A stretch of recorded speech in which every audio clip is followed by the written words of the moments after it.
D. Tirumala Rao garu to give a keynote address with regard to today's FDP program. So please, sir. Thank you very much. Thank you very much, Raghavendra sir.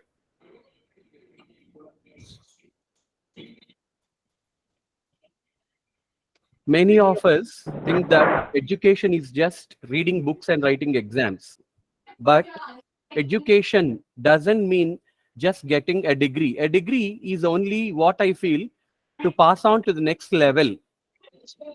Your intermediate certificate will help you only in getting an admission in degree. At the same time, degrees admission will help you to get a job or to get into post-graduation. But to make you an educated person, our behavior, attitude, the way you approach with others, your body language, and how you respect others, that all matters education. Then only you will be called as an educated person. Today, many teachers are entering into the profession, teaching profession,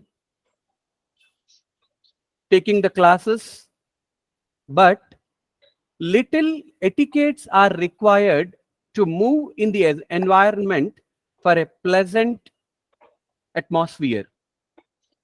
Respecting our elders, maintaining the protocol,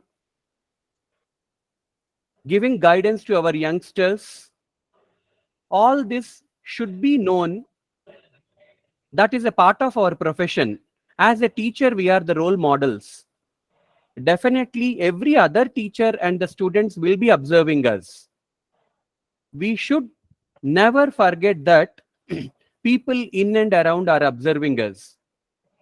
And they are getting educated by observing our skills, by listening to our classes, taking us as role models sometimes. In the classroom also, we need to apply these life skills. And this is a very good program which will definitely enlighten all the teaching fraternity, those who are attending. And I thank our FDP convener and also the committee for coming forward. Department of English, who has taken an initiative through FDP conducting this program. I thank the convener, English department head and faculty members, and also thankful to Principal Sri K. Raghuveer sir for giving this opportunity to conduct many programs, and the initiative given by IQAC and the encouragement by the Vice Principal Admin Srimati Sarita Madam, and also all the faculty members coming forward and attending this session. Definitely this will at least change our perception towards thinking on how the etiquettes are to be taken into consideration and what kind of body language, mannerisms, all that we have to practice, and what kind of approach we should have towards others. This all will make us definitely an educated person. Thank you very much. Thank you so Thank much, you. sir. Thank you so much for your brief introduction to today's program, as well as the key inputs that we have to learn in behaving in today's world. I request all the faculty members again, kindly mute yourself as well as your videos, because we are learning a very important thing with regard to etiquette. So definitely we should behave in a very respectful manner as well as in a professional manner during our program also. Now, just to start this program here, let me tell the brief profile of our today's guest speaker, Dr. Ashalata Madam. Dr. Ashalata Madam hails from Tirupati, Andhra Pradesh. She has completed her BA, MA, and PhD degrees in English and English language and literature. With a passion for education, she completed BEd and MEd along with postgraduate diploma in guidance and counseling. She has successfully guided several research projects of the MEd students, MPhil students, and doctoral students. She also worked for ISO NBA, NCTE, CS, and NAC accreditations as university affiliations. She published papers, books, and manuals on placement training and ICTs. So, with these words, Madam, we welcome you, Madam, for this today's program. And Thank I you, wish, sir. I wish all the faculty members, including us, get so much of benefit and knowledge for inputs for today's program. Madam, floor is open for you, Madam. Please take it over. Thank you. Thank you. Thank you so much. Thank you, sir. And thank you, management of IIMC, for giving this opportunity. So it's always pleasure to be part of the professional circles and share or learn from each one of us, like we interact when we interact. And typically, like when we discuss few topics like today's topics, there will be a lot of discussion to do. Like one family, we can discuss what's good, what's not, and how we have to go about pros and cons. So today I'm very happy that we have got an opportunity to be part of this session. And I hope that we'll have a very good interactive session. So I think we have a question of Raghavendra sir only at the end of the session. Yeah, we'll take the questions then. But then, we will just go about it. And I would like to, and anybody who has got a question can raise, so that raise the hand, or you can just text me or in the box, chat box, so that I can just see that and also give you any immediate reaction if I can give. So as we know, that today's topic is very interesting, that is social etiquette and manners. And first of all, when we discussed about this topic, it was very intriguing actually. And I was asking Raghavendra sir, like, what exactly is the objective and what exactly should be the outcome. So sir was very specific that, as Thirumal Rao sir has rightly pointed out, all the faculty members, we know how to actually groom the students, and sometimes we become very successful guiding them through very good placements. But at the very same time, sometimes we'll have a problem, a question mark whether this is okay, this is not okay, and we'll get so many confusing kind of situations where we need to take an immediate action. So the outcome is probably maybe groom ourselves in a much better way, so that we'll become more professional in nature. So that is what I would like to put in as a word. There's nothing like we have to learn now after so many years of teaching and training, but the thing is that we need to become more professional. That may be kind of a thing which helps us to take in a much better way. So just to aid through my presentation, I'll just go through the PPT, but this is only like how to just help us to see whether this is going to be a very good way of sharing knowledge with each one of us. So I would like to place on record my sincere thanks to the IQAC Department of English and all the people who are here watching this or participating in the webinar or this FDP program, national level online FDP program on impressive social etiquette. So normally what happens is that many a time when we go through certain kind of programmed kind of learning situations in the school or college, we follow certain norms, that's all. And we don't know whether exactly we are following those things, maybe for our benefit or for the benefit of others. We don't have an idea about it. But when it comes to the body language or the kinesics, it's very important to understand that body language or kinesics is completely it is related to our behavior, it's related to our communication, it is related to all sorts of social importance that we create for ourselves. So normally we think that, okay, success is when we have a good resume, or success is when we outperform others, or success is when we prove ourselves, or we have a very good skill set, or we have a very good attitude. They all contribute. Apart from that, etiquette and kinesics also, kinesics is importantly the paralanguage or the body language. They also contribute wonderfully well. So I think I'll go with this presentation, or in exchanging all the ideas that I can put into in a very slow manner, so that you can also take down the notes or questions. So at the end we can discuss about all these things.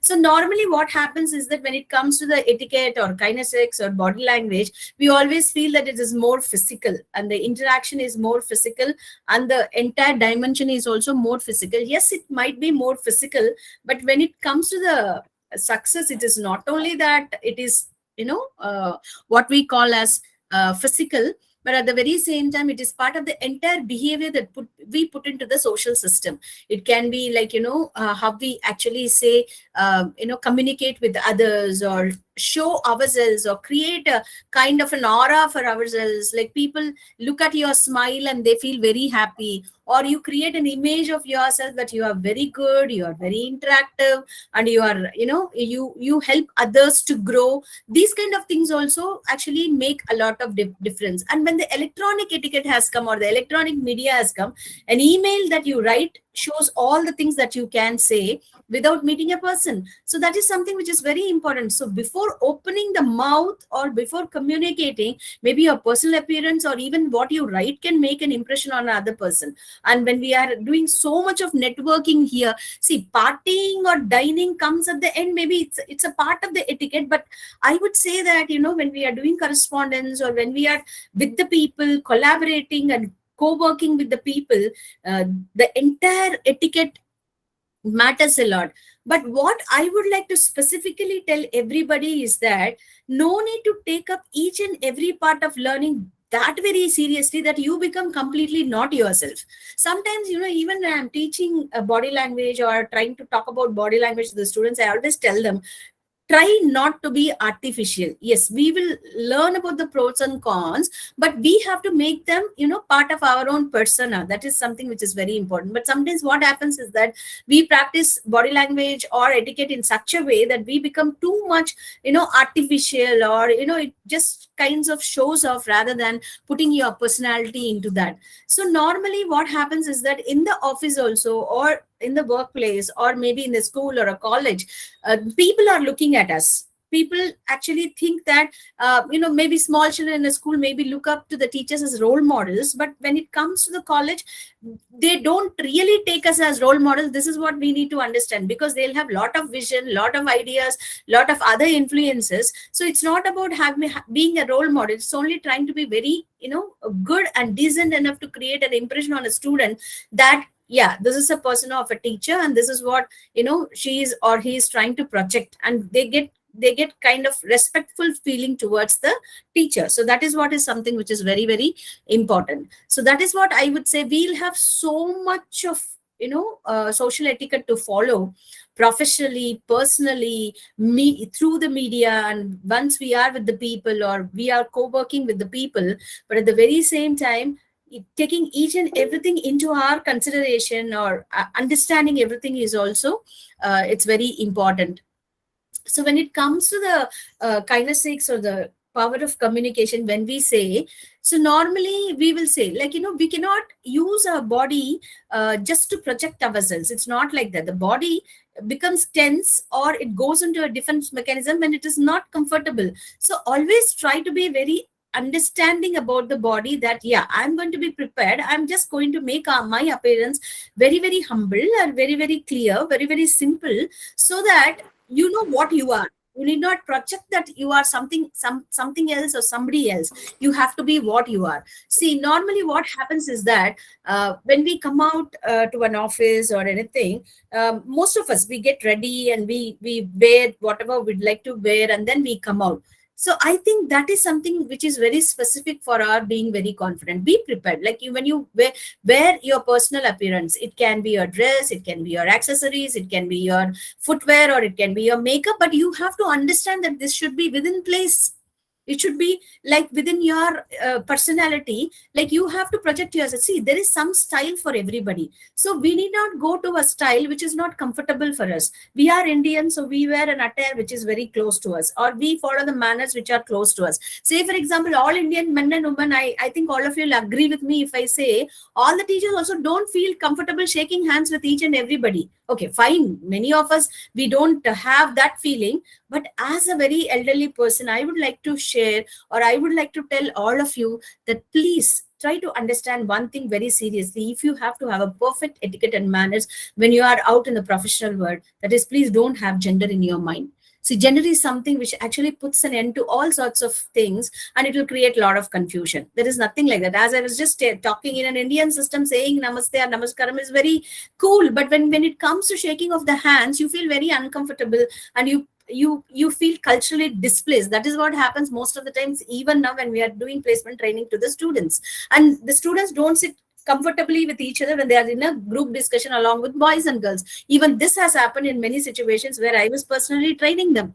So it's not that we are going to culturally have a bias or culturally going to get confused. It's not about that. It's only that we have to make ourselves comfortable, and we have to understand that, yes, I'm a personality, I'm a person as myself, whoever it is, whatever the name is, whatever the profession is, and I'm going to carry myself which in a way which is comfortable and acceptable by the society.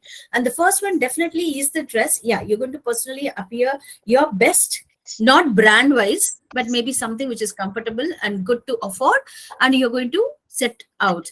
So the first thing is that, see, your strength or your confidence or your understanding of the person, it comes only by the way you sit and stand. So if you are not sitting, stand and erect. So normally what I'll do is that if I want to make a student stand and speak, first of all, I'll put a book on top of the head of this boy, and I'll ask them to stand, and I'll ask them to speak. So then they will understand that they should not move. Then they will understand that they should not tilt. So the neck has to be erect. What I would always say is that your posture from the ear to the shoulders, shoulders to the hip, and hip to the ankle, knees, and knees to the ankle, it should be one single straight line. It's not that we don't get pain or we don't droop or we don't tilt. It's not that. But when we are talking and when we are speaking, sitting in a posture, if your position is very erect, it shows your confidence. So that is something which is very good. So that is how people understand that, yeah, you are a very strict kind of a person, or you are a person who is ready for doing your profession. So there are a list of things which I have actually given here. With that, if you just check in there, it shows that when you are touching your face or your body with your hands, most of the time it gives only a non interested or a negative kind of a signal to the person on the other side. So many a time we see that rubbing the eyes or locking the ankles or locking the legs, or you just pull your hair or push your hair and show certain things, because that is what happens trendily on a camera which is on TV or a cinema, or you take it from a heroine or a hero. When you do certain things, you think that that is all trend, that is all fun, that is all something which is very good. But be very sure that if you are touching your body with your hands in any one of the places, it should be for some necessary thing. Say, for example, you're coming out to work, your dress is in place, you're already there. Adjusting dress again and again in public is not to be very confidently talking about yourself. So you're already ready, you know what you are, and you have come ready for the profession. Then there is no need to adjust all the time, and your hair is in place or your makeup is in place. Makeup, maybe I suggest that we don't use too much, because we are in a teaching profession. It can be only for the personal things. And hair should be clipped, because we cannot always have a loose hair, because that is only for a specific purpose, not every time. So when we come prepared, so there is no need to use our hands once again and always touch, because the more you actually use the hands to touch the parts of your face, or you are trying to stroke or do a lot of things, or pulling at any part of your body, or your tags or your pens, or fiddling with them, it shows that you are in some confusion, you are thinking about something very intensely, you are having some ambiguity about something. So the non-verbal clues reflect our message that we want to convey. And most importantly, you have to convey only one thing, that is only convey your power and convey your self-respect. So that is something which is very important when it comes to the manners. Manners is like, you are good, you are okay, you are ready to take up your day's work, whether at home or outside, it doesn't matter, but show yourself. And you have to have that confidence, and you have to understand that, yes, I have all these things in me, and I have all these things which are ready, I know how to take it up. Then the other person also feels equally comfortable. It is like win-win situation, where your voice or your body or your words that you are using, they are in perfect collaboration. So this is what I would like to suggest. So normally, get your body ready, or mentally you should get ready in order to actually communicate, because that is the first level of social etiquette. So normally what happens is that we'll be doing a lot of, see, this communication process is known to all the teachers who are here. So this is how it happens. But normally what happens is that when the feedback phase comes, it's only then we will understand that the other person has understood or not. We will convey a message, but whether the other person has understood or not is more important. What I suggest here to everybody, this we always tell the people who are going for the placements, but for us also,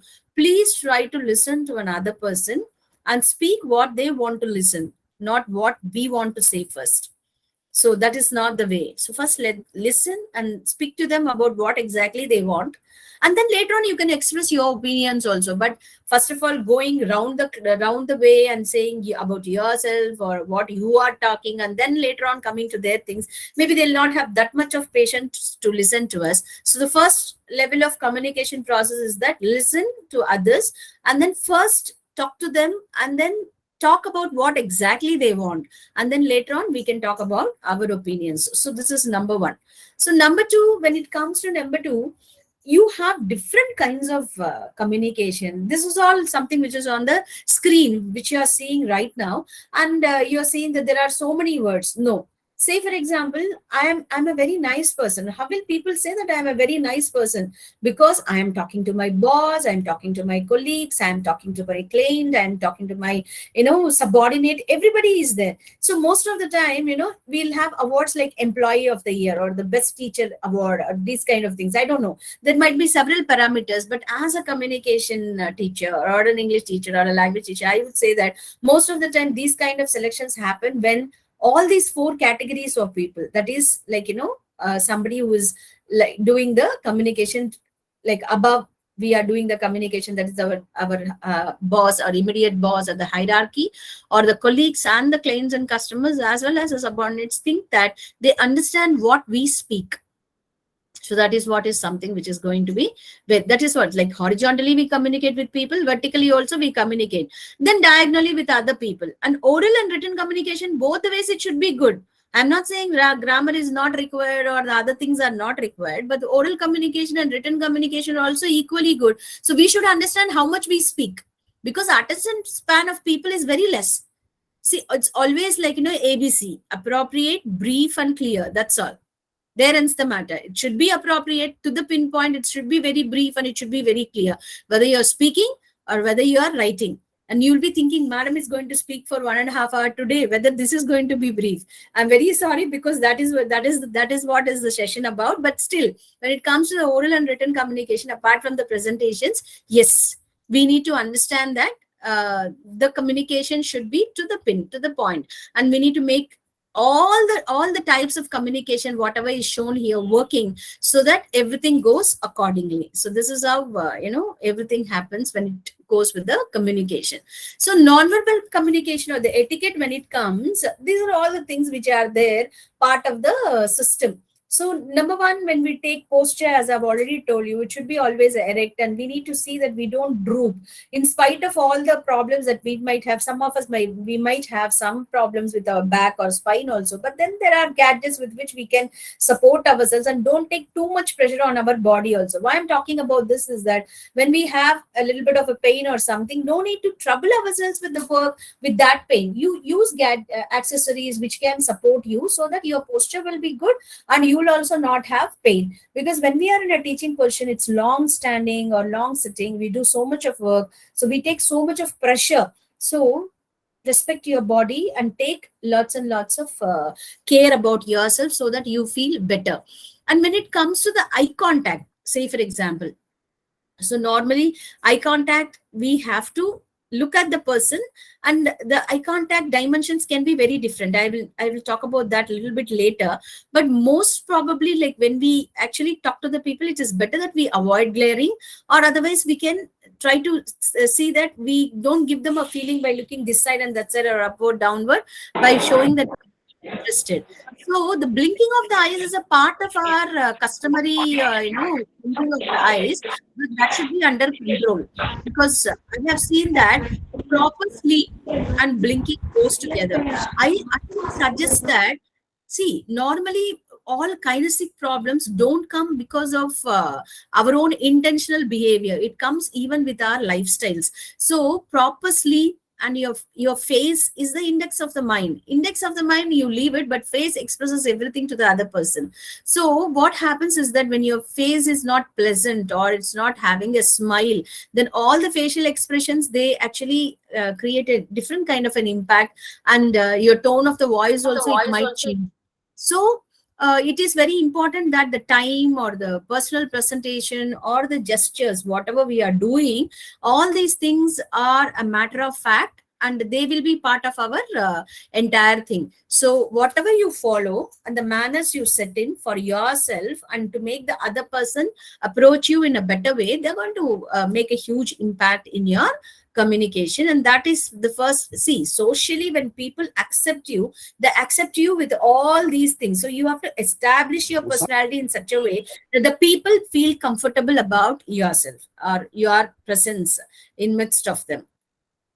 So normally, like, when we actually, this can be, whatever I'm showing now on the screen can be little bit more intriguing or little bit more explanatory, so we need not go into that. I will talk about only two words, like microkinesics or macrokinesics. So macro, movements of the parts of the body, and the movements of the entire body, like head movements of the body part means gesture or hand movements or touching behavior, and movements of the entire body, posture or proxemics that you follow, and the micro ones are your gaze and the facial expressions. So what I would like to suggest is that, so like you are talking to a person, these are the things which are going to be observed. These are the things which are going to be a very important part of your expressing your communication or your personality. So the voice quality, yes, it's good. And maybe as an English teacher, English department people are very much here. Many professors are here.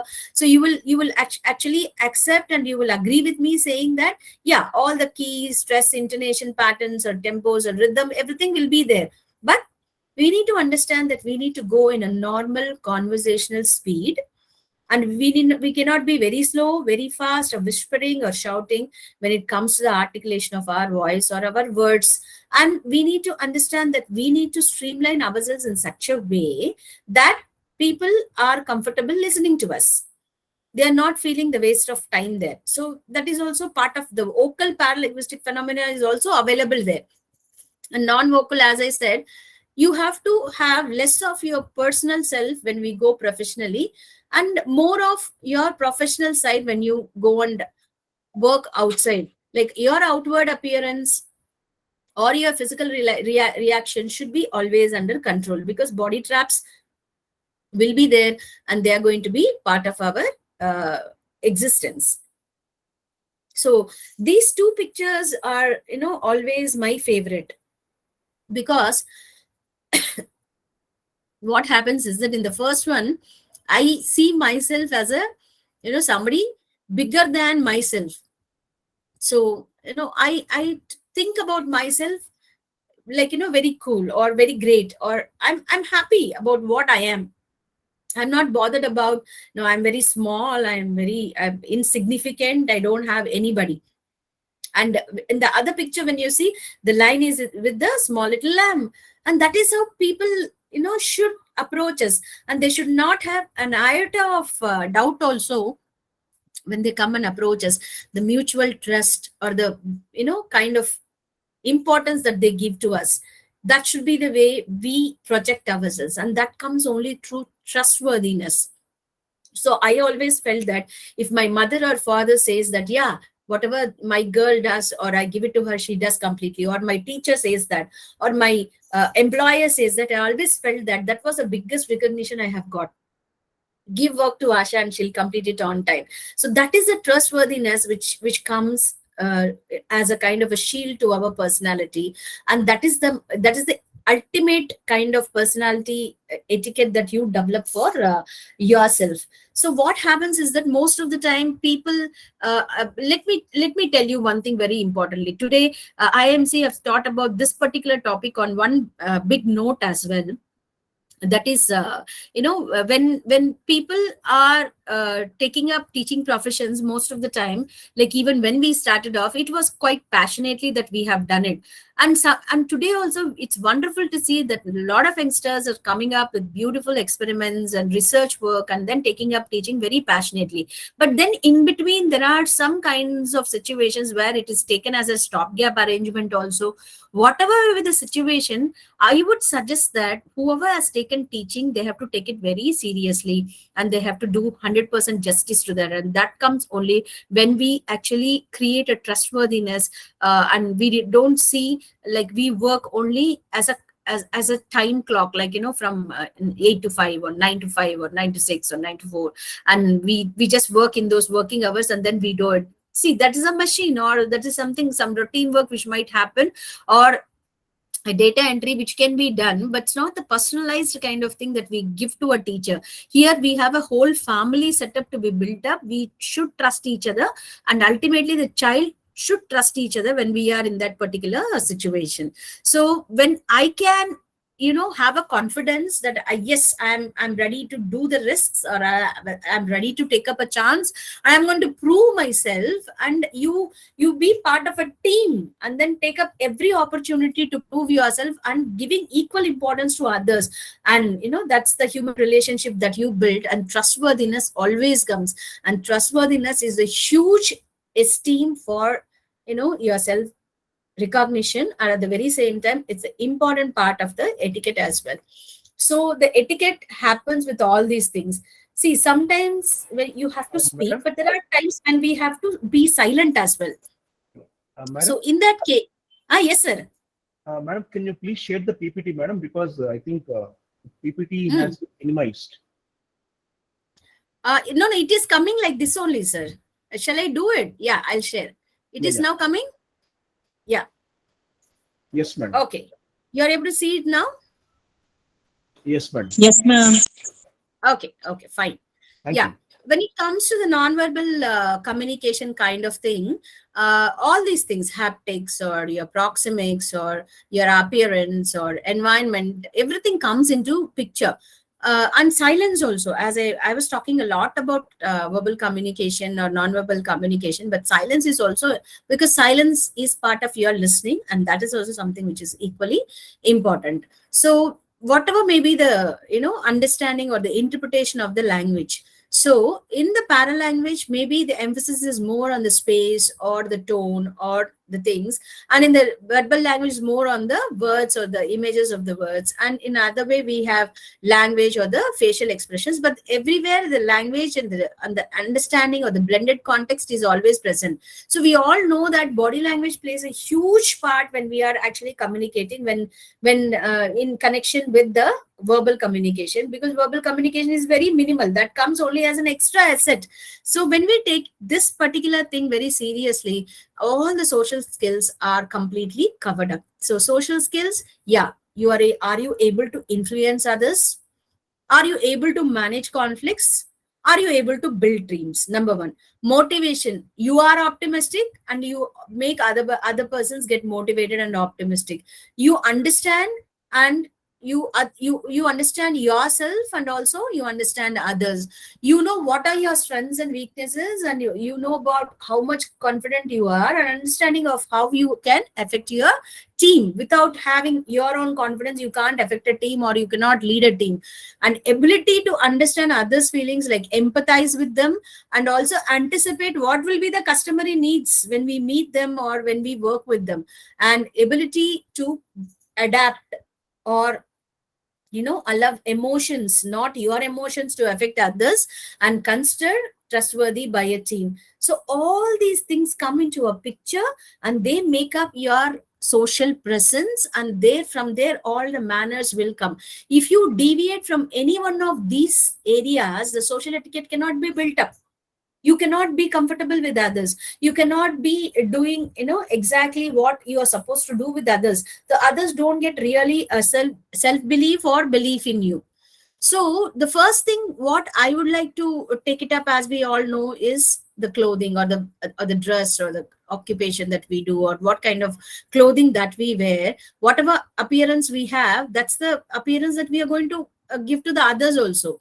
But when we display our professionalism, this is all available everywhere. You go to net, you will get so many things for each and every situation. Culture wise, you will get the dress. But what I will say is that point number 4 is very clear and very, very important. Avoid showing too much skin. So when you are in a college, when you are in an office, so all the gents wear full hand sleeves, or the ladies wear saris or high neck blouses, or they wear blazers, or it can be a salwar kameez, but it is meant to be pinned up properly. Everything is there. See, we create a kind of a nice, decent, kind of representation to a student, that they are not deviated from anything else except what we are teaching in the class. But I have observed that many a time from the management or from the teachers, we have got complaints about showing too much of skin, because we don't use the proper dress code in order to go and teach inside the classes. I am very sorry if I'm interfering with anybody's dressing styles, but this is only to actually make us very powerful. This is what is called as power dressing. So you have to dress like you care. I'm not saying we're going to spend hours together in front of the almirah or your wardrobe or your mirror in order to get dressed up, but you have to pick up your own style, and you have to have a dress which is fit enough, and you have to see that the clothes are meant for you and they suit you perfectly well. It's not that we are just pulling something, wearing, and then going off to the office. So power dressing, so that is what is a word. We have so many new words. That's what I told you in the beginning itself. No fancy words. I don't believe in all those things. These are the things which were already there in our culture. Maybe the different dresses that we wear, it might change. I am not speaking about an English kind of dress or an Indian kind of dress. I am just talking about a dress which gives a respectable look to ourselves when we are professionally going to go and work. Now, this is what is very important. Dress very suitably, and you see that you avoid too much of skin. And that means not show too much of skin. Be well groomed. You're clipping your nails, or your hair is in place. It's not loose, and you don't wear too much of makeup and too much of perfume, so that it will be uncomfortable for others. And understand that the dress should be good enough, fit enough, and it should create a style of your own if you're very much interested in your wardrobe.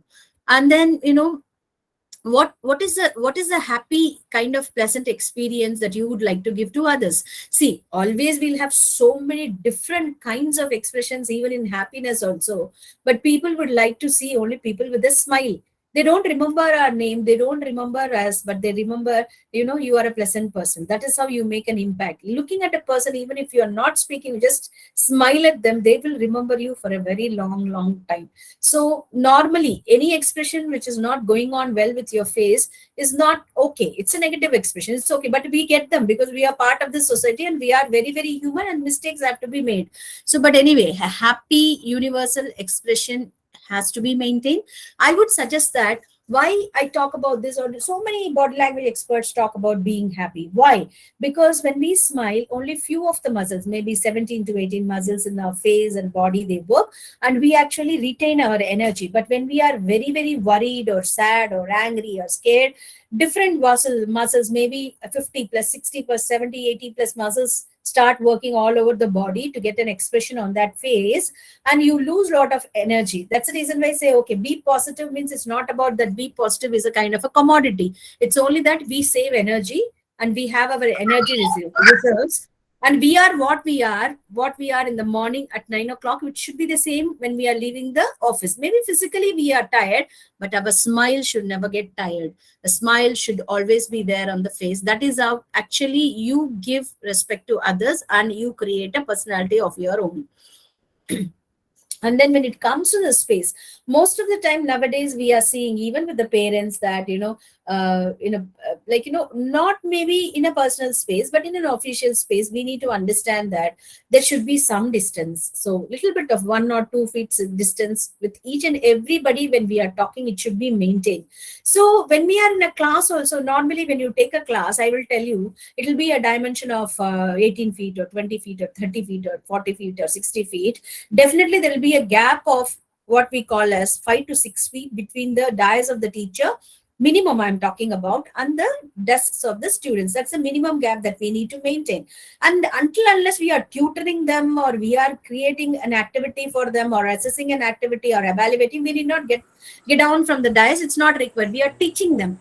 So there is a intimate space and there is a personal space which should not be, like you cannot go and barge in and say that this is my space. So social space is much better. Like, you go to a public space as a social space, it's a huge gap. But personally, when we are talking to anybody, maintain gap. And touching the other person, or putting a hand on the shoulders, or whatever it is, it should be only with the person, with the personal kind of acquaintance, or maybe with the permission of the person who is okay with that. Otherwise, with each and everyone, we cannot have the same kind of thing. And same goes with the students also. It's not required. First of all, we are going to mentor them, we are going to facilitate them, and we are going to coach and train them. For that, personal space is not required, intimate space is not required. You can create a room where both of the students and the teacher is equally comfortable. But this one, many of us, we don't follow. That's the reason we'll have some problem sometime. And this can be done. So when we are actually barging into the personal space of a person, the person automatically starts feeling comfortable or uncomfortable according to your distance or the proxemics that you maintain. And that is how it helps you to build up the manner. So please remember that you should not be too close when standing or talking to a person, and minimum gap should be there when we are doing this. And normally, like, time when we yes sir. Can you please close the PPT? Can you again share it, madam, once? Because it's not coming. Yeah, it is actually coming in very, very small image. So Okay. participants are unable to see it. Okay. So please close it again. Can you please again reshare it, madam? Yeah, one thing I'll do. Yes, yes.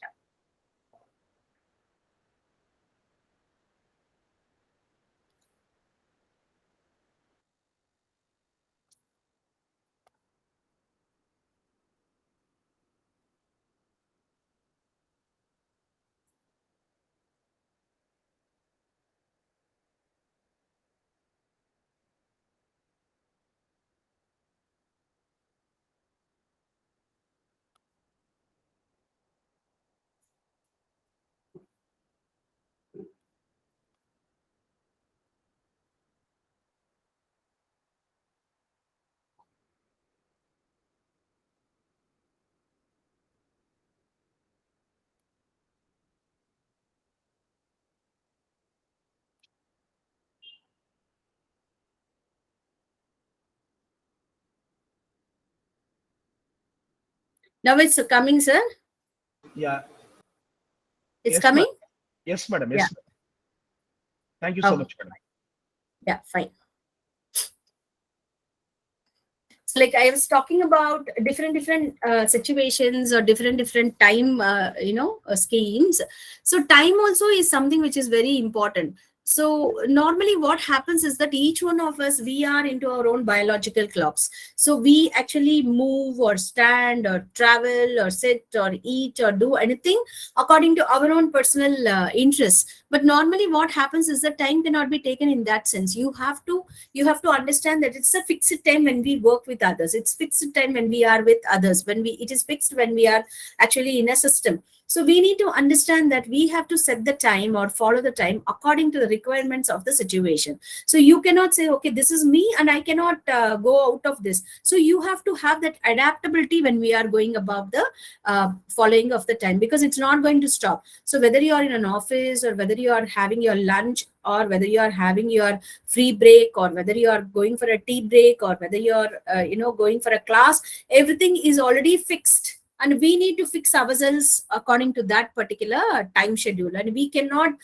save. See, normally, say for example, our college starts at 6 o'clock or 7 o'clock or 8 o'clock. Everybody will have a pros and cons. But once it is done, you have to get adjusted to that particular schedule, and you need to say that, okay, this is how I'm going to take up the time sense, and I'm not going to mix it up with my personal or biological clocks, or the physical things, or the cultural time. Because in some countries, like say for example, in some countries, on the point attending a function or a class or anything is good. In India, we have seen, or almost all even though I don't say that we are following or not following, but anyway, most of the time coming late is also a kind of a important notice to the people that we are very important. So that is the reason why the cultural times also will be there. But we need to understand that we need to have an idea about all this time sense of the chronomics, and we need to follow what exactly is happening. So like I will tell you something which is very easy or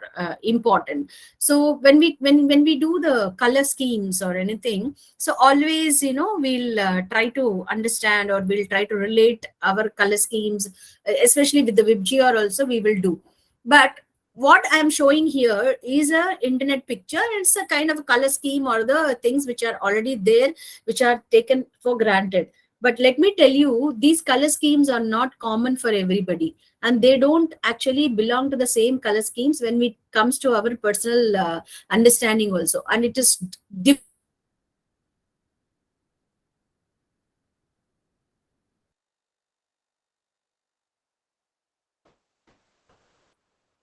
Madam, I think your voice is muted, madam.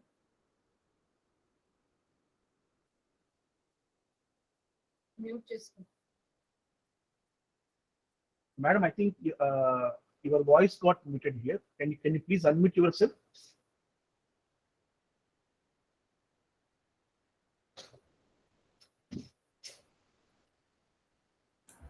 No, I did not mute it, sir. I don't know. Okay. Maybe Okay, maybe madam. when we do it for the public, it would have got muted. It's okay, no problem. Yeah. Yes, madam. Now it is fine, madam.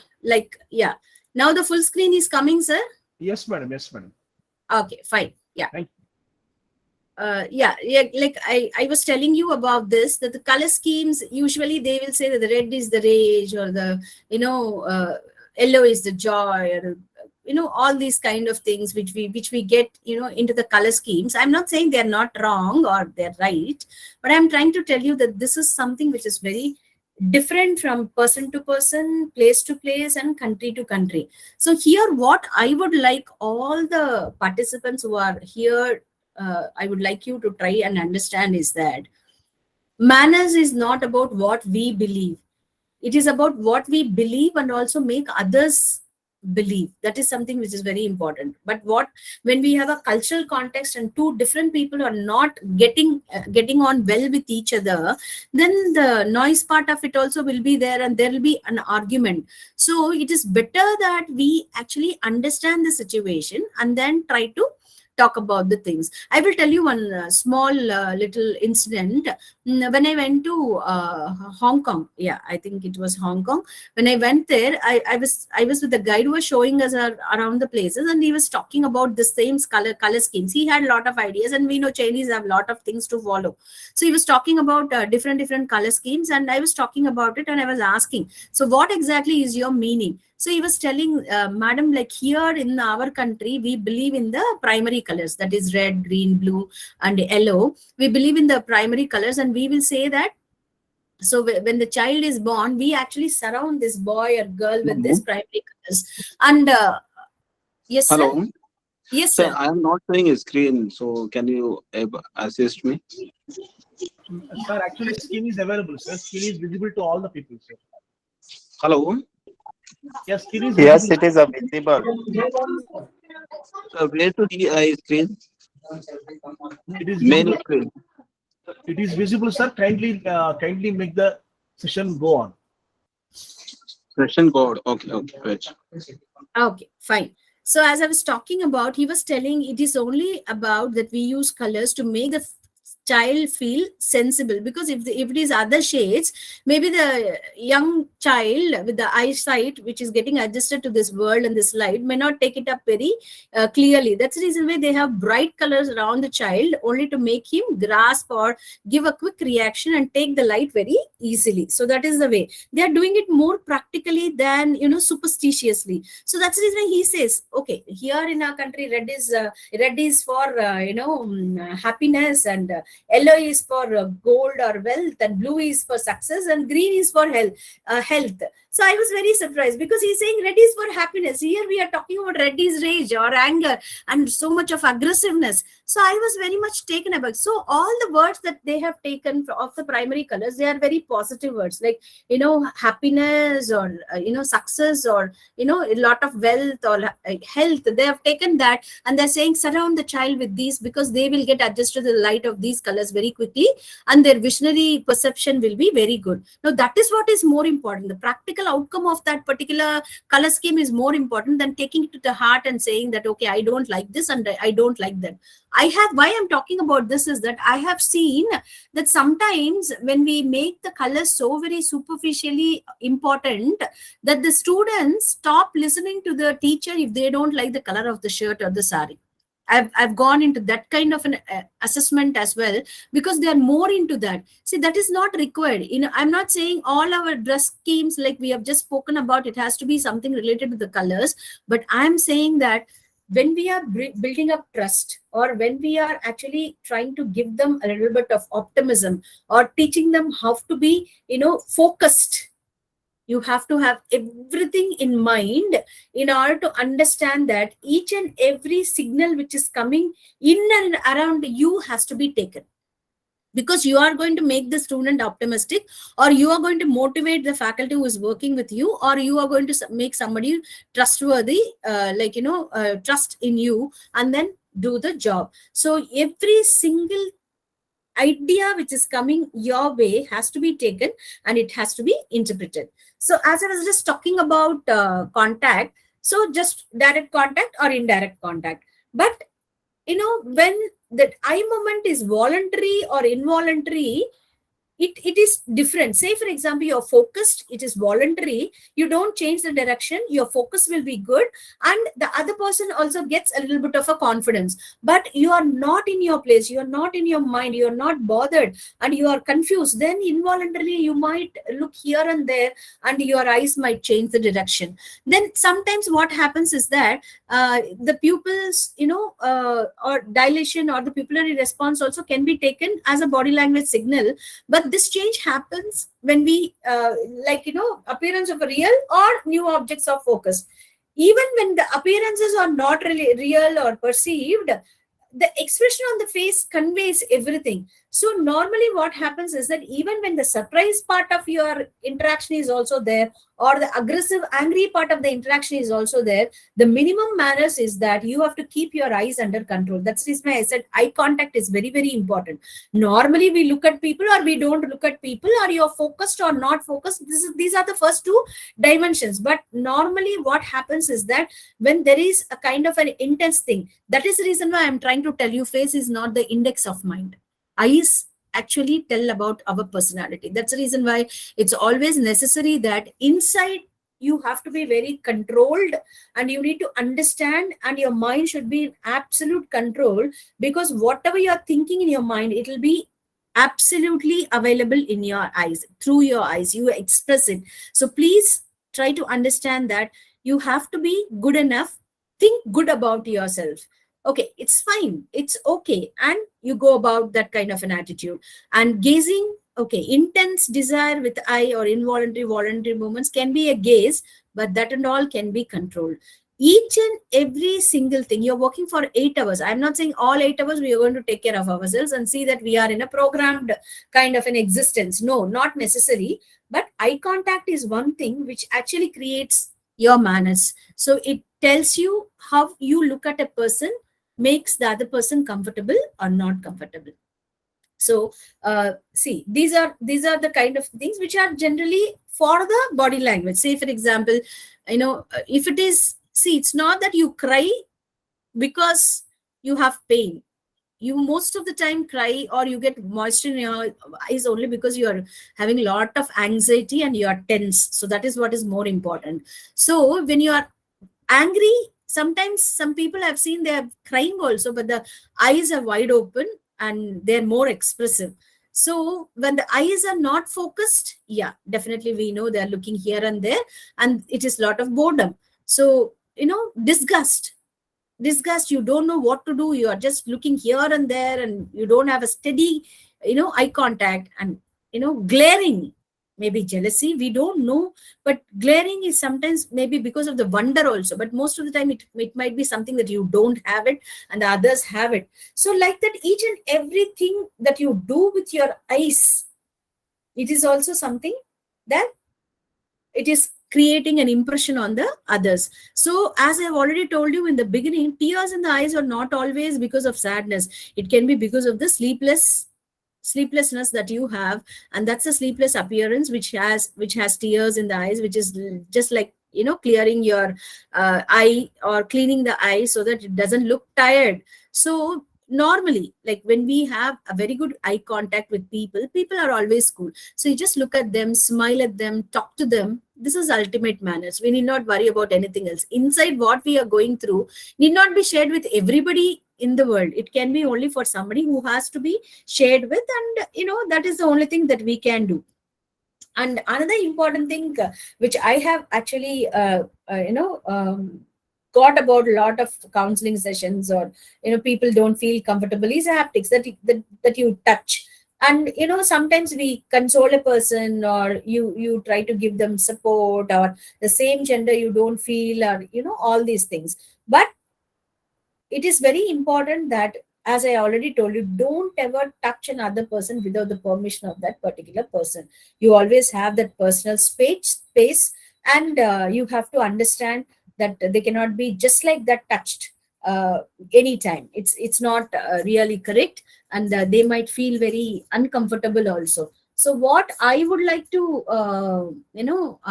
tell you or share or suggest with you is that normally, like when we shake hands also, as I told you, we are not comfortable. Just hold it, shake it, leave it. So we say, some people do it upside down, or some people do it very tight, or some people don't clean their hands. All sorts of things will be there, and they'll keep on shaking for 2-3 times. You don't feel comfortable. All these things should be there. But as a person, when you are doing, that means it's an indication that you are invading their space, and you have to show your care and understanding when you are touching a person, whether it's a handshake, or whether it is holding them, or whether it is patting them. So you know, it is better that you use your touch just to say that you care, and you show the warmth of your understanding, rather than enforcing anything which is against law, or which is against the will of the person. So when it comes to the manners, I want to touch on few points which are really interesting, because that is sometimes we are not aware.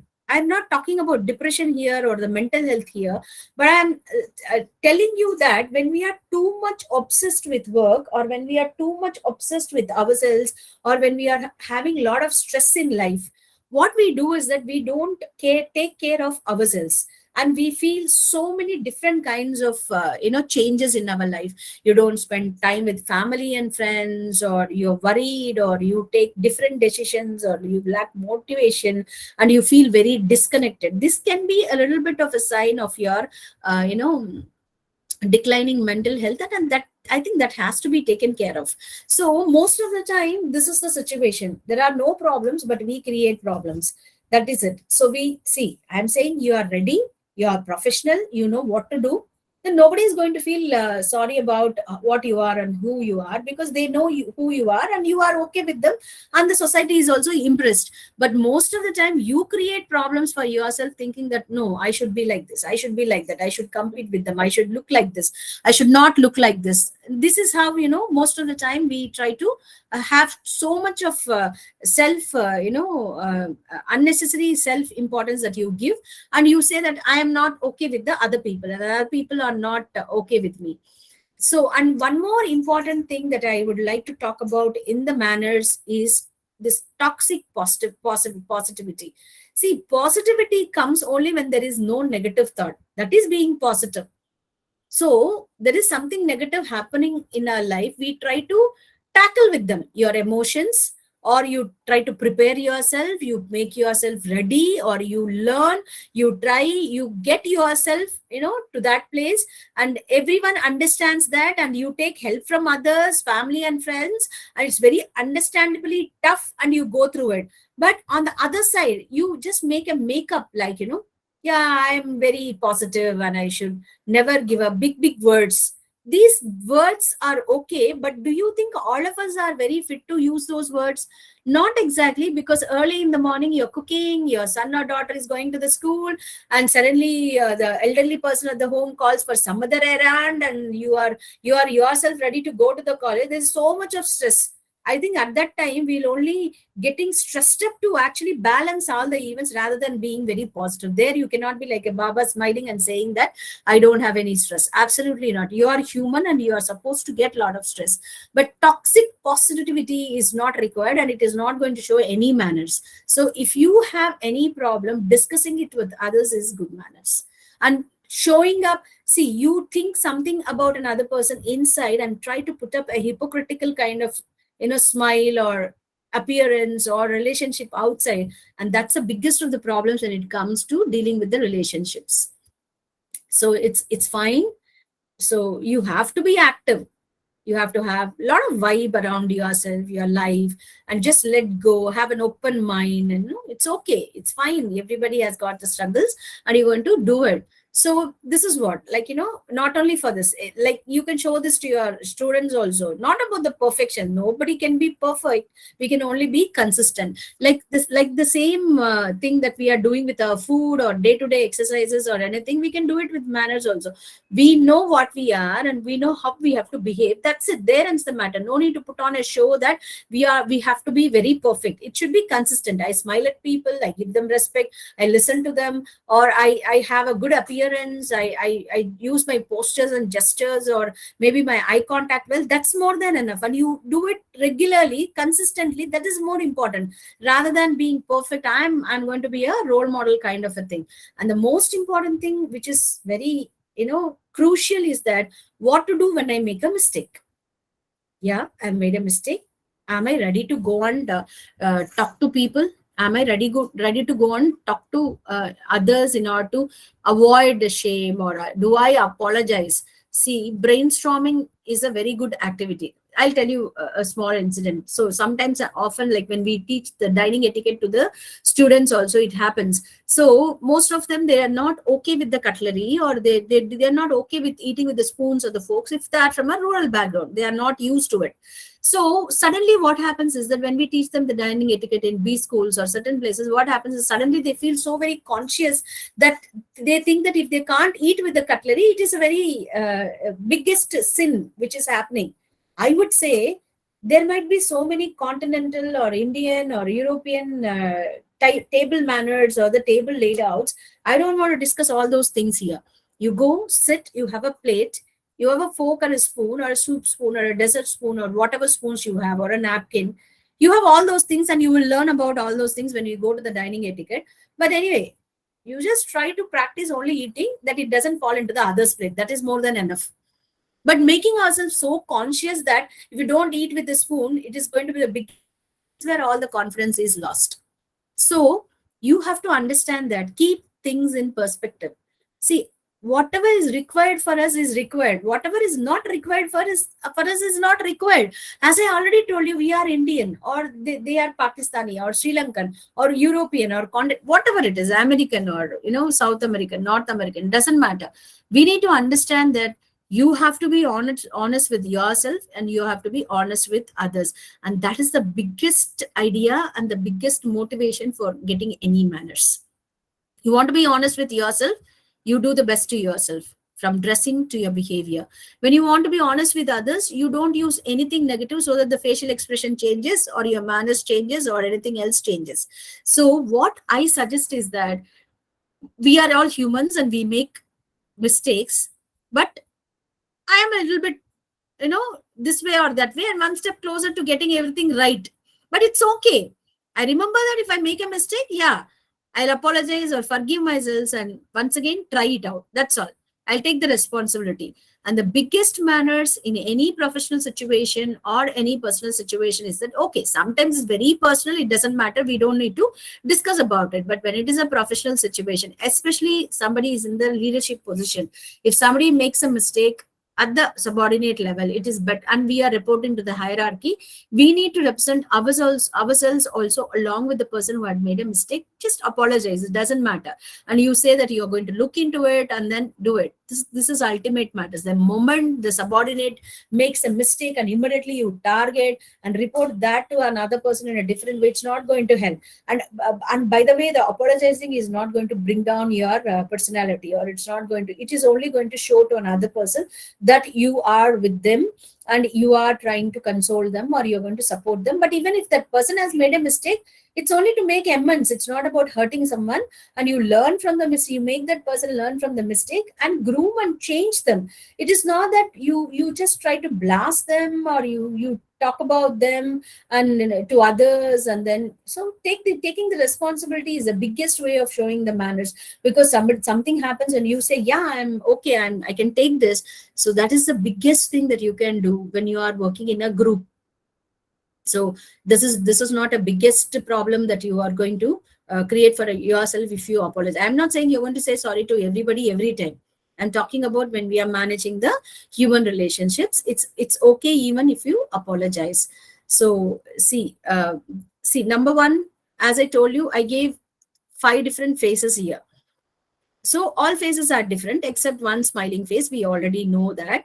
But looking at what exactly is in the previous slide and looking at what exactly is happening to the entire world, what I would like to ask or leave as a note to all the people is that when it comes to kinesics, everybody, each and every one of us, we think that, okay, the body language is there, or the etiquette is there, and the manners is there. The social etiquette, yes, number 1 is you are power dressing, number 2 is your dining etiquette, and number 3 is your communication. So we have discussed all those things, whether we have to keep up the time, or whether we have to keep up the distance, whether we have to take care of our body language. Each and every one of these things are very crucial.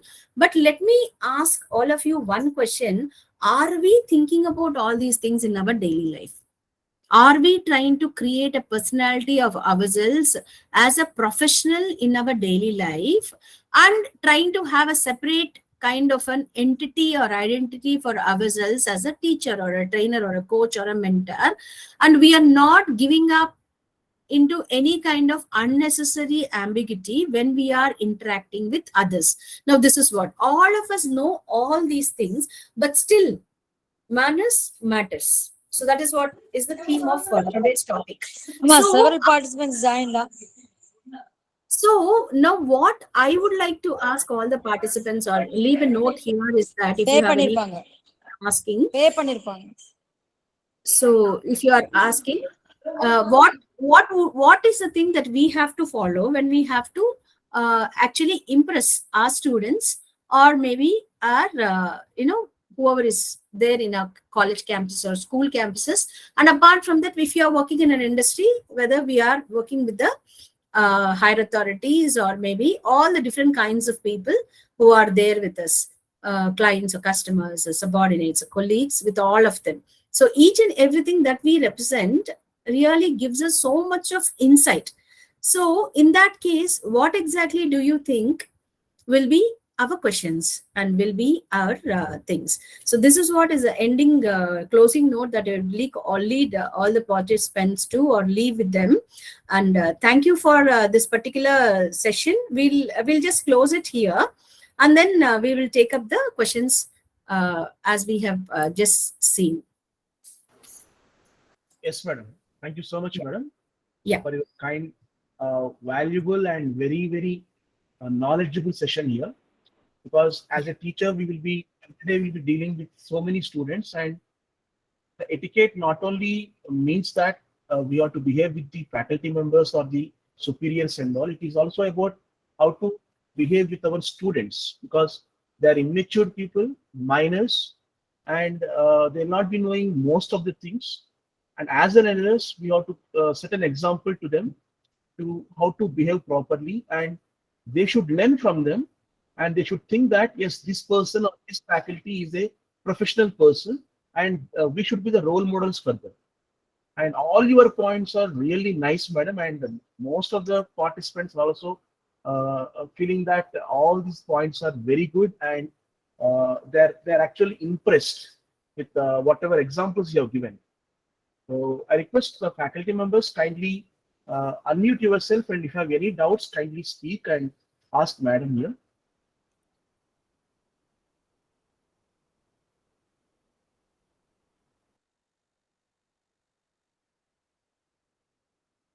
If anybody is having any doubts, please kindly unmute yourself. They can speak. Good evening, ma'am. Good evening. Yes, yes. I'm Himabindu from Hyderabad. It was a very Yes. wonderful session. We just got Thank immersed in the session, and we would look forward to such sessions, ma'am. It was very enlightening, and the way you have portrayed the teaching faculty, it was like, added value to us. It was not like Yeah. a 8 to 5 or a 9 to 5 job, but it's like, Yeah. we are the representatives. We are the ones who are going to bring out some change. It was a very wonderful session. Thank you so much, ma'am, for your inputs. Thank you. Thank you. Thank you so much. Good afternoon, ma'am. Good afternoon. Ma'am, actually, I am Sharada from Dubai. Actually, it is a very interesting session. I don't have any questions, but I just would like to take this chance to express my thanks on behalf of everybody here, because it's a very wonderful, highly informative, and a very fruitful session, ma'am. And so many things have become a new learning for me today. And thank you so much for the organizers, and also to you for a very enlightening and a very excellent session, ma'am. Thanks a lot. And we are looking forward you. to getting more and more of Thank this you, session. Sharada. It was nice listening to you after a long time. Thank you so much. And I'm very happy to share that Sharada is my first PhD student. And I'm very happy to listen to her today, to her voice. Thank you. Nice, nice. Thank you, ma'am. Thank you so much. Yeah, any more? Yeah, any questions if you can have, we can have, sir. Yes, yes. Yeah, if you have taken them from the live also, you can, anybody can ask also, you can ask me. Good afternoon, Asha ma'am. Good afternoon. Good afternoon, ma'am. This is Maithili. Yes, madam. Yeah, please. Yeah. So it was a wonderful session, ma'am. And we are the ambassadors of our esteemed organization, and we are the role models for our students. So you have explained that very well, ma'am. Thank you so much. Thank you. Thank you, ma'am.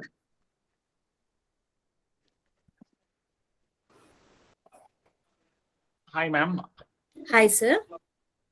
I am Shafir. Actually, I'm doing my research in Tamil Nadu.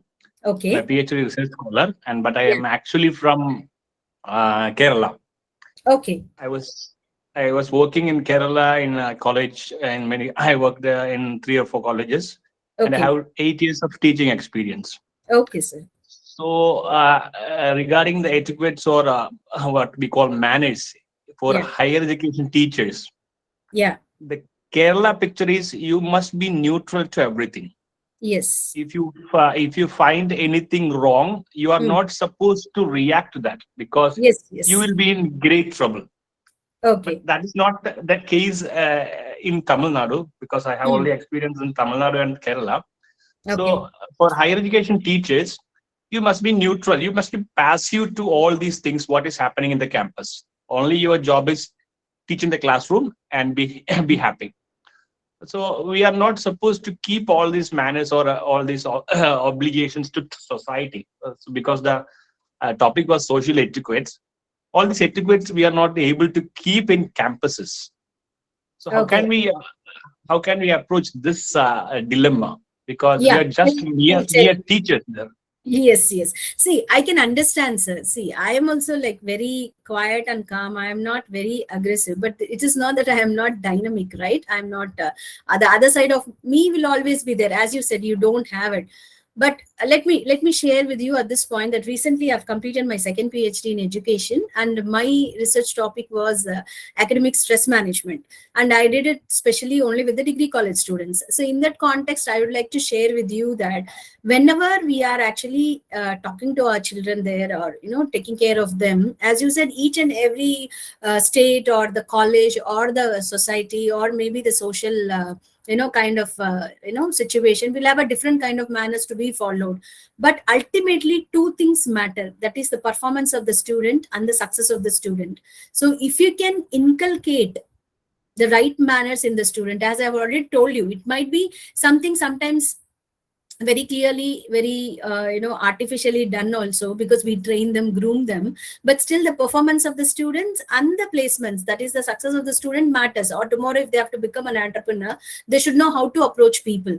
If that is the question, and if you concentrate on that, people around us, yes sir, they will be always there and the situation always be there, but you have a very good den of yourself, that is your classroom. It's your kingdom, and in that you can do contrived situations, and you can teach them, demonstrate to the children how it can be done and how proper manners can be you can inculcate that in the children as well by following yourself and teaching them, yeah, this is how it is happening. Yeah, that is what I feel. So I am not worried about what's happening around me. I'm only worried about how exactly I try to work, or what is my contribution to my work. And I think that's more important than the people around us, because as you told, 90% of the situations will not be congenial at all. So that's okay, and we don't have anything to do with that, because that is personal, or that is that situational, and we cannot change that. It doesn't matter. So I think only the performance of the student and the placements or the success matter. So in that case, it's really good that we can create contrived situations and teach the children about this. Thank you, ma'am. Thank you. Thank you, sir. Thank you.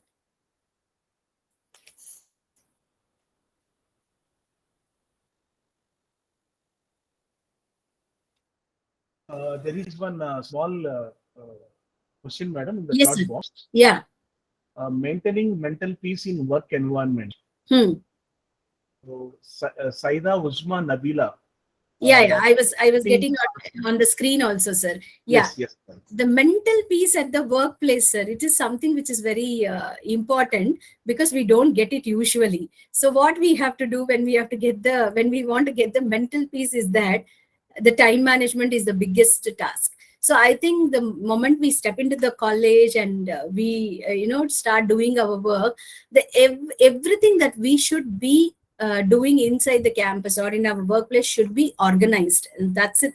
That is what is the most important thing which has to be understood. So when we have that particular idea of doing the work, we have the complete planning and execution in place, and the outcomes also will be good. I'm not saying 100% it is going to work out, but the more you procrastinate the work to the next day, or trying to think that somebody else will come and help us, it's not going to work. So it's going to be all alone. You're going to working. What is your role? You have to do that. And I would suggest that finish off. See, there were days like when we'll have some extra work, and even I would have taken homework most of the times when I was maybe rather young, not at this age. But the more you get into your work and start doing it, it is better that you plan it in such a way that all 8 hours are wonderfully utilized. You complete the work in the campus itself, and then go home peacefully, spend time with family. Tomorrow you are refreshed, rejuvenated to come back and work in the campus. Nobody can take away the feel of the energy that you will have. And I'm not saying that you need not do walking or good food or Zen or Buddhism or yoga or meditation. All these are our personal choices, but I don't suggest them. I'll say do your work. Perfect time management. That is only the key for stress management. Madam, I think I answered your question. Yes. Yeah. Thank you, sir. Madam, actually, I have one small question, madam. Yes, sir. Please. After pandemic, during the pandemic and after pandemic, most of the students have become techo-friendly, not eco-friendly, techo-friendly. Okay. So they have been using the technology and all, and they came to know various modes of channels of education, getting the knowledge and all through YouTube or any other kind of. Because of this, most of the students during that particular point of time, they have lost the basic values to respect the elders also. I mean to say, they did not bother about the respecting the elders and all, because they understood that everything is available in the net and all, and most of them are very much very much attached to the mobile phones and all. So in this kind of generation, in this kind of situation, how can we cultivate some kind of values among these kind of young people?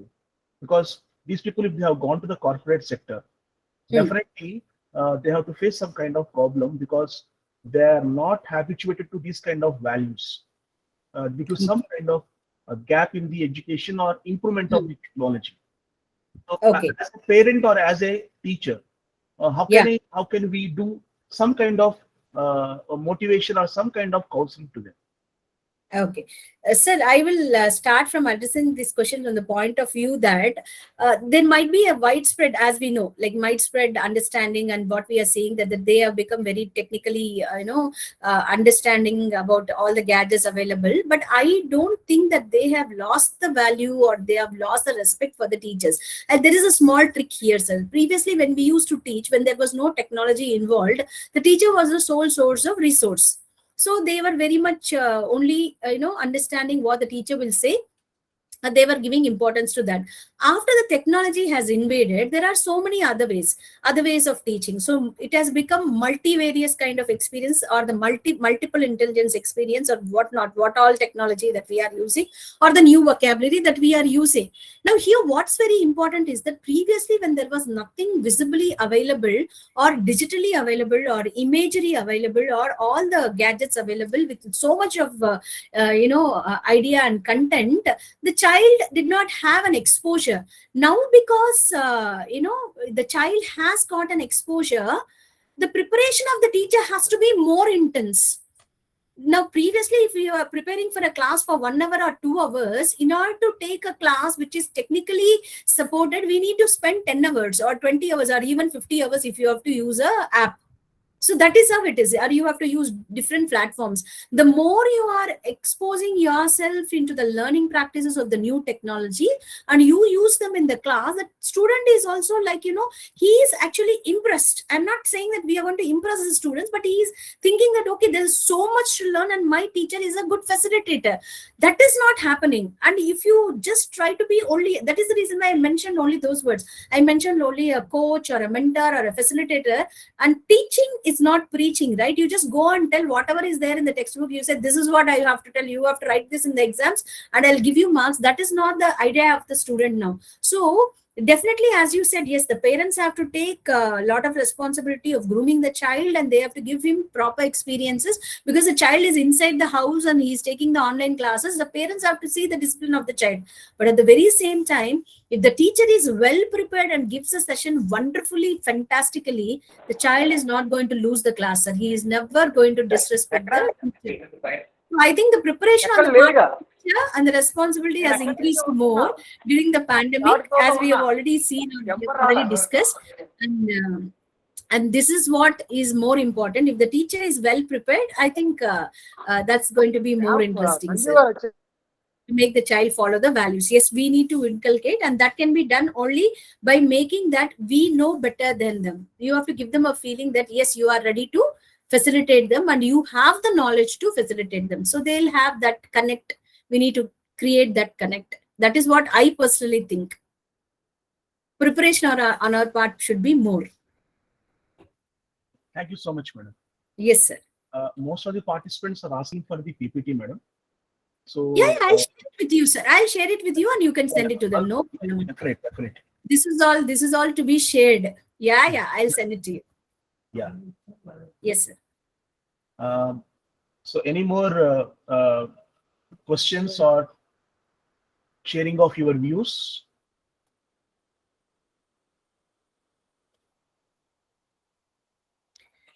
So I think we have one more question here, sir. Yes, work-life balance. Yeah.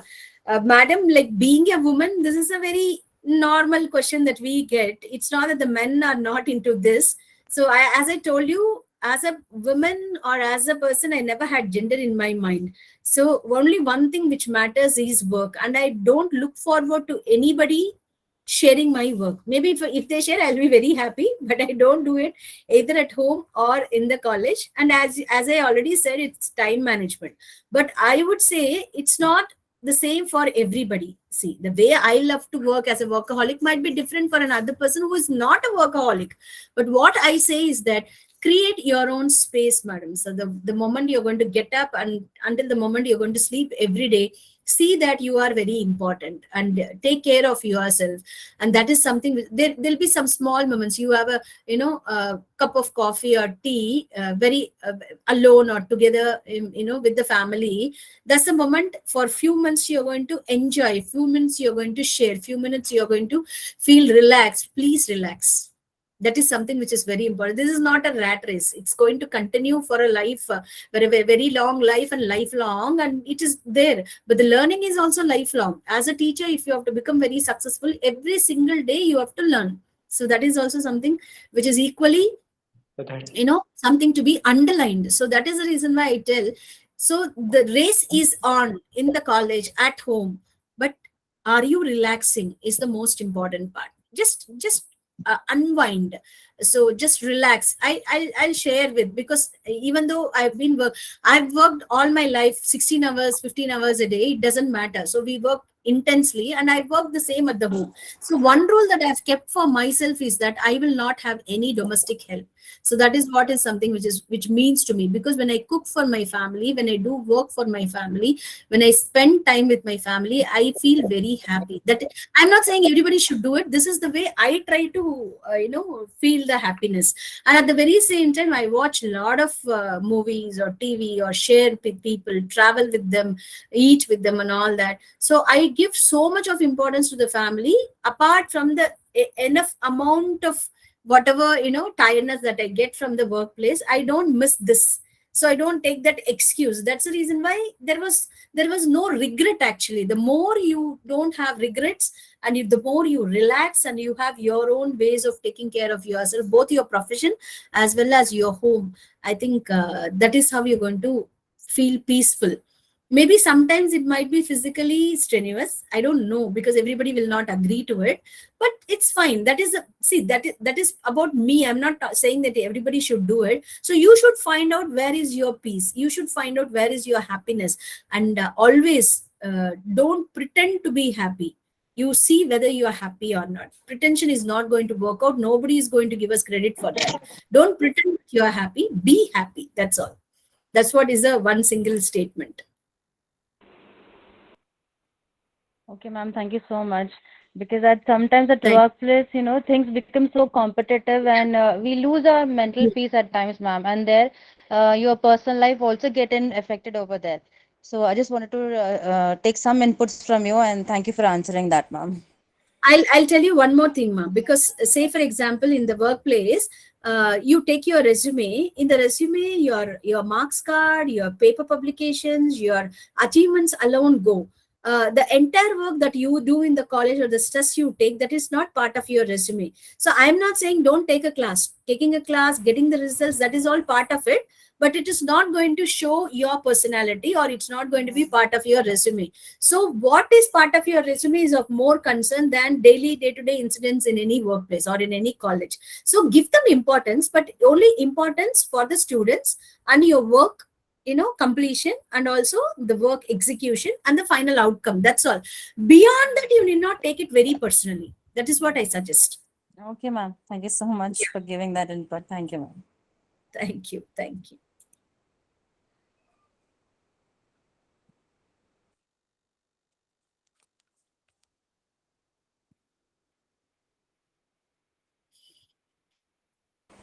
Ma'am, one more thing, how we get in touch with you, ma'am, like for further any advice or any suggestions that we wanted to take from you? So how do we connect with you, ma'am? Yeah, you can just take down my email ID. Yeah, I'll just put that in the chat box. Yeah. Yeah, ma'am, sure, sure.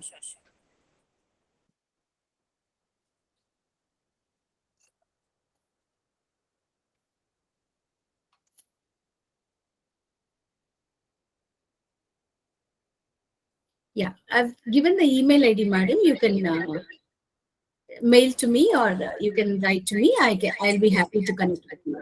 Yeah, ma'am. Thank you so much, ma'am. Thank you. Thank you.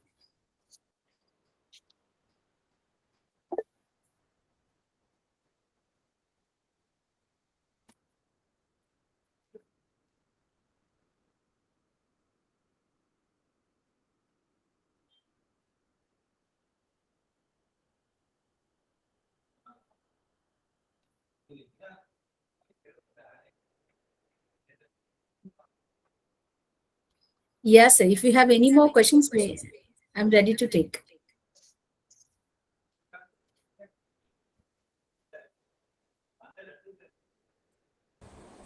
Participants, any question?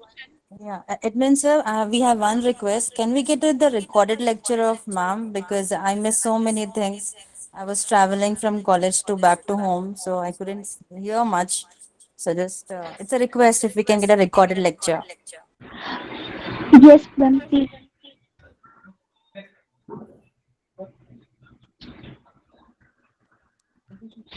Ma'am, please share the recorded lecture.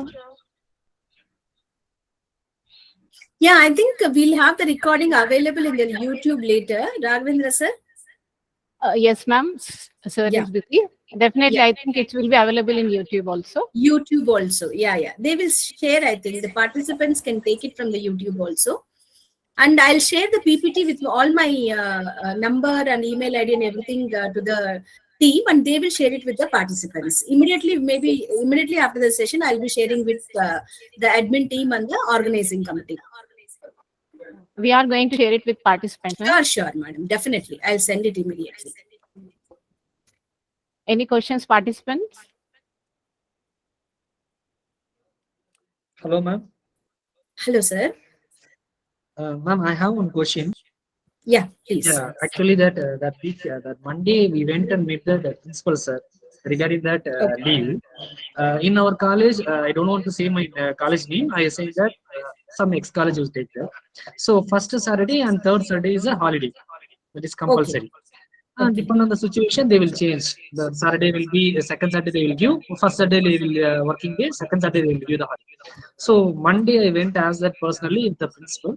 Before last month I asked her that, they said yeah leave like that. He said after the sometimes it's fine. Now Monday I went and asked what about sir, Saturday is leave or not sir? Actually I'm from the other state. Now I'm working Bangalore. I'm from Tamil Nadu.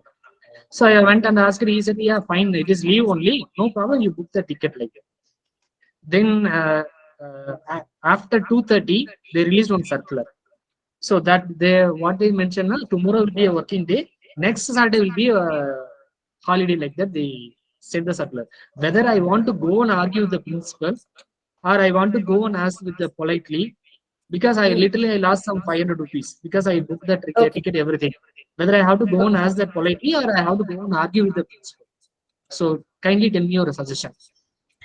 Sir, what I would like to suggest is that I don't know, like any person will not do it deliberately, right? They would have given the information at a given point of time what they know. After that, the decision would have got changed. So that is something which would have happened. So about which we don't know. Instead of an argument, you can go and have a discussion if if it is really hurting you. So you can just go and represent that to sir and ask sir, because of you I've done like this, because you only suggested I've done like this. Can you just try to clarify? So asking for clarification is fine, sir, always fine. But when it's an argument, then maybe it will be ending in a bitter way also. So fine, as you said. Yeah. But because literally I'm losing some 4 rupees because I booked the ticket. If I now cancel also, I completely lost my money. Yeah, that's why I just asked that before that booking that I went and asked before 5 to 6 days. I went and asked. He said that no, it's a leave, so you can book the ticket. It's fine like that. Only he given the word. So you had anything important on that day that the leave was cancelled? Yeah. Actually, my sister's son year presenting will be there because I'm that. In the college, you had something important, sir? No, nothing. It was just that's the reason why, sir. Whether the other person who is your superior is okay with it or not, getting clarification is always correct, right? You can just go and find out why it was done like that, and you can tell about your problem so that sir also will understand, and that might not get repeated. But clarification is fine, but arguments they are not good because we are all working in a team, right? So we work in a team, so argument might create some bitterness. So clarifications, yes, you are right to get the clarification. Okay. The thing is, this is not the first time, right? So it's happened so many times. So, but that time I don't have awareness to okay, we'll go and ask like that. But this time because I have to keep on, I'm losing the money. It is not a good thing. So I have to go on as whether it's mistake is my side or their side. They have to give the clarity because with the Yeah, word you can only. go and ask. Yeah, you can go and ask. There is nothing wrong, sir. Until you don't hurt the feelings of other persons, it's okay if you communicate. There is nothing wrong. Because other person also should understand that you are hurt, right? Okay, yes, ma'am. Yes, obviously. Yes. Yeah, thank you. Thank you. Thank you.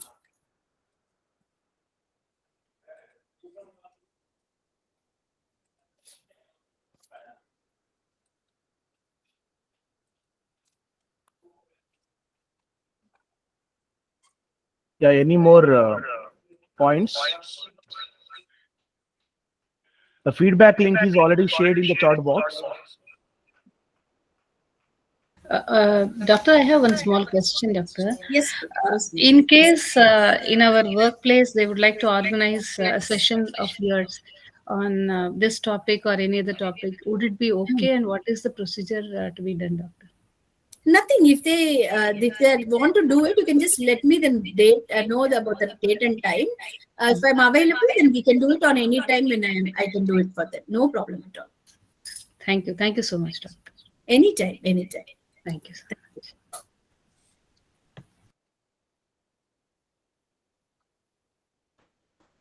Yeah, any more? The feedback link is actually working, no problem.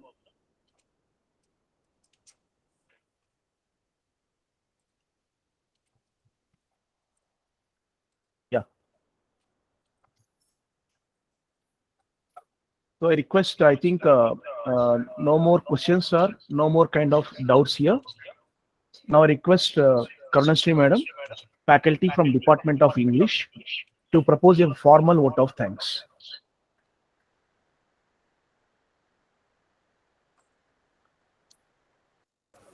Thank you, sir. It's my pleasure to propose vote of thanks. I thank our resource person, Ashalata Madam, who gave useful information to all of us. As teachers, we are going to impress our students.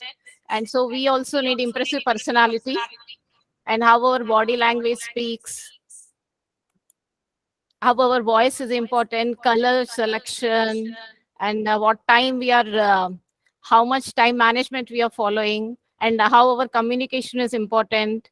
And she was giving all the important aspects related to the topic.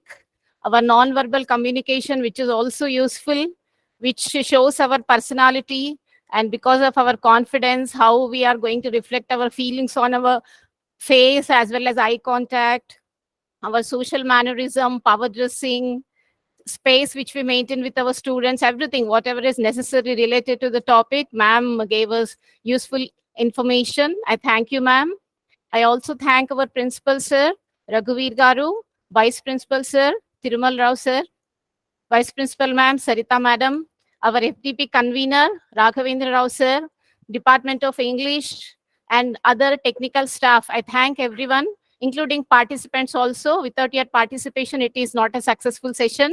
So I thanks once again our resource person as well as everyone who joined this FDP. Thank you so much. Yeah, thank you so much, madam. Thank you, sir. Thank you. It was a pleasure. So once again, collaborating and being resource person for the IIMC, it's my privilege and pleasure.